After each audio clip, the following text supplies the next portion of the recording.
Good morning, guys, and welcome to the podcast. From New York City, I've got Peter Bonney, and he's an entrepreneur, SaaS entrepreneur, and his first startup, Venderful, and he's launched a new B2B software company. We're going to hear all about what it does and how it helps clients. And today's talk is also going to be focusing on how Peter's leveraging AI in his SaaS entrepreneur startup company. I'm really happy to have him on and introduce him onto the show. So, Peter, welcome. Thank you very much for having me. It's a pleasure to be here. Yeah. I've been working on the same set of business challenges now for the past almost 9 years, but with two different companies. I started Venderful with co-founder, and we were really interested in how businesses do these kind of complex transactions with each other, right? If you're a big company and you're looking to buy like a really expensive piece of enterprise-wide software, that's a hard challenge for you. And people always talk about the sales challenges associated with that, but buying it is a problem too. Like, how do you figure out what you want to buy? How do you compare all the different options out there? You've got to make a big decision and a big commitment without having full information. And so Venderful is really focused on helping buyers, helping big companies that are buying stuff, collect all the information they needed from suppliers, manage their suppliers, track all that kind of performance information to figure out, even after we've made a purchase, is it going the way we expected? Are our people happy with it? And then if not, what do we do? And how do we move forward from there? And that was very much focused, again, on the buy side of that problem, and grew that company, exited it a little while ago. Along the way, I'd always had this idea that I'd also like to try and address the other side of that equation, helping sellers respond to these lengthy questionnaires and provide all the information that buyers are looking for as part of that process.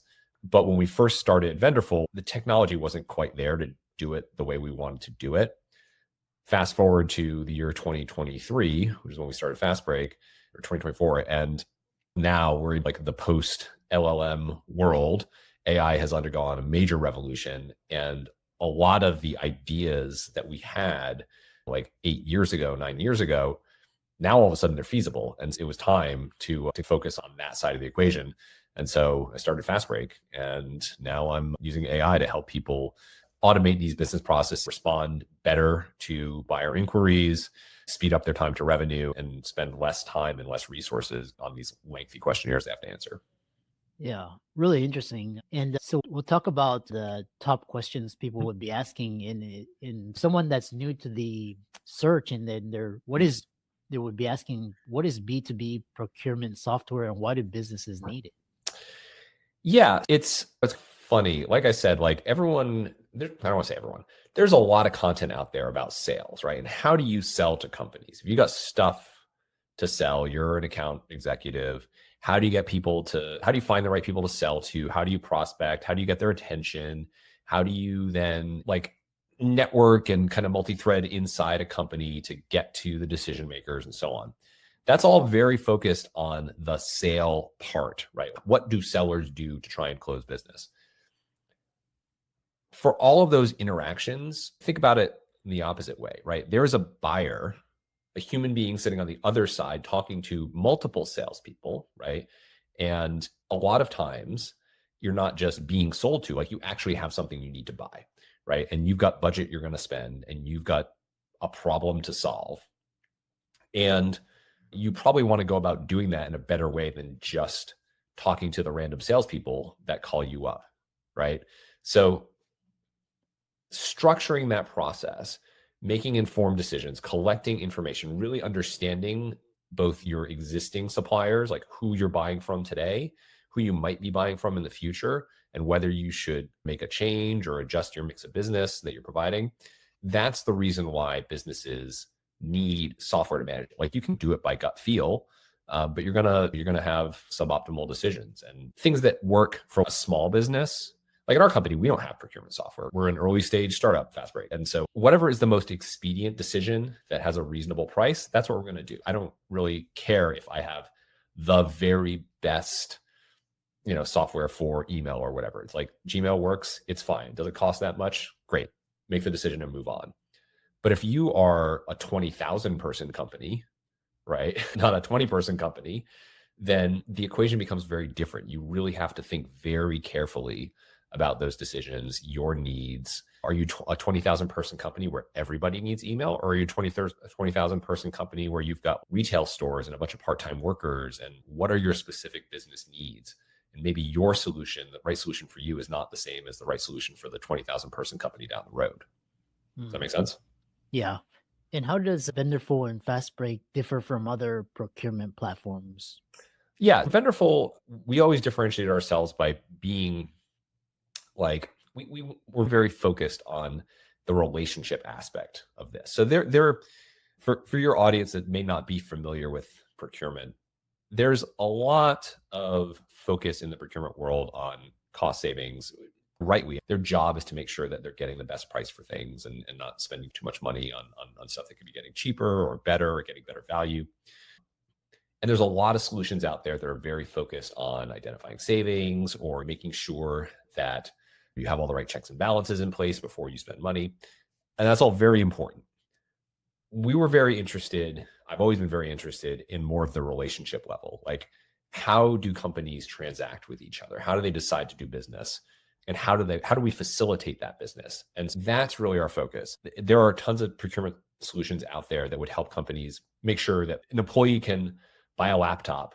And if they're going to buy a laptop, that they're only spending up to the amount they're entitled to spend, and they're getting the right number of approvals from their manager and their manager's manager, and that they're getting the right price and all of this. But I'm more interested in the question of, how does that company decide that they want to buy their laptops from Lenovo versus from Dell, right? Because that's a big decision to make. And that's where I've always focused, like that level of relationship. Interesting. So a follow-up question I Yep. have for you is zooming out, what are the most common challenges enterprise sales teams face? Depends on the year, but I think right now, most enterprise sales teams are struggling with building pipeline, and they're struggling with velocity. It used to, basically, company budgets have really dried up a lot over the past couple of years for a few very good reasons. Biggest of which is the world is still adjusting to higher interest rates. Money used to be very cheap. Companies were spending left and right. They were willing to try things. They'd try a new piece of software, try a new provider of something. Didn't work out, was okay. A lot of that kind of spending has dried up.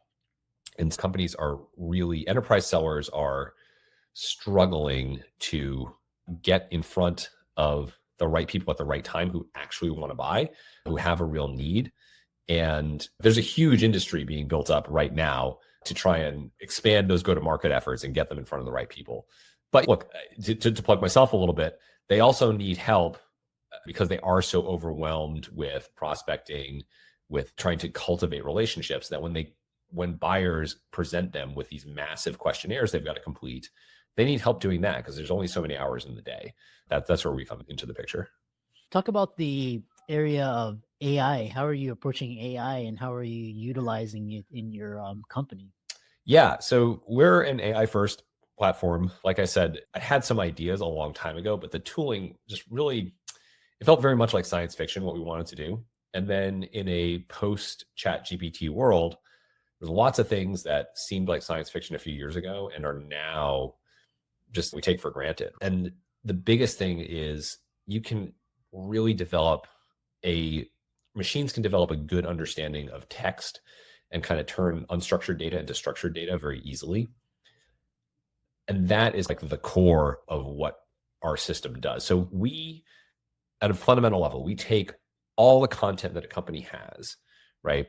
And we build a semantic understanding of that using AI and the conversion of words into mathematical representations.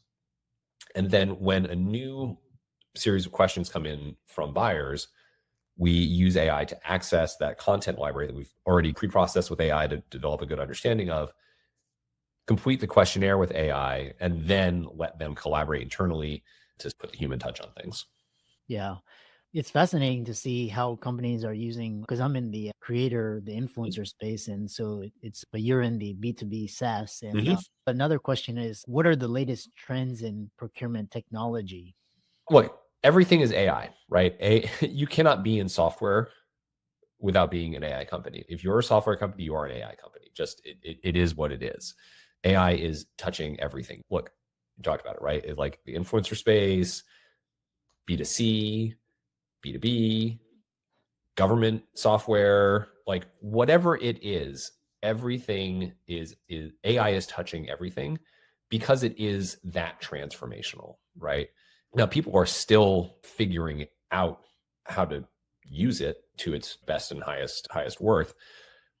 In the procurement space, in the sales space, like on both sides, I think the biggest trend, the biggest impact is what I'd mentioned. Unstructured data to structured data. That is the biggest impact of the latest AI tools, right?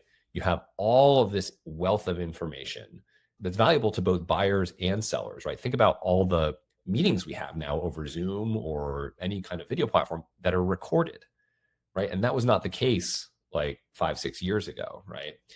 All of that information is valuable content to both buyer and seller, but it's so overwhelming that you need AI to process it and turn that into useful structured data that each side can draw insights from. And that's the biggest impact, right? Taking that wealth of unstructured information, turning it into structured data, which then creates actionable insights. That's the big transformation. Yeah. And if someone was wanting to connect with you and learn more about Venderful or FastBreak, how would they reach out to you and connect with you and learn more from you? Easiest way to find me is on LinkedIn. Just look for Peter Bonney or FastBreak. I'm there. I'm active. Yeah. Since I'm in the B2B space, I'm not super active on Instagram or anything like that. Just find me on LinkedIn. Yeah. Awesome. Really interesting work. And I know a lot of the audience listening got a lot of value, and keep up the great work. Thank you so much. I appreciate you having me on.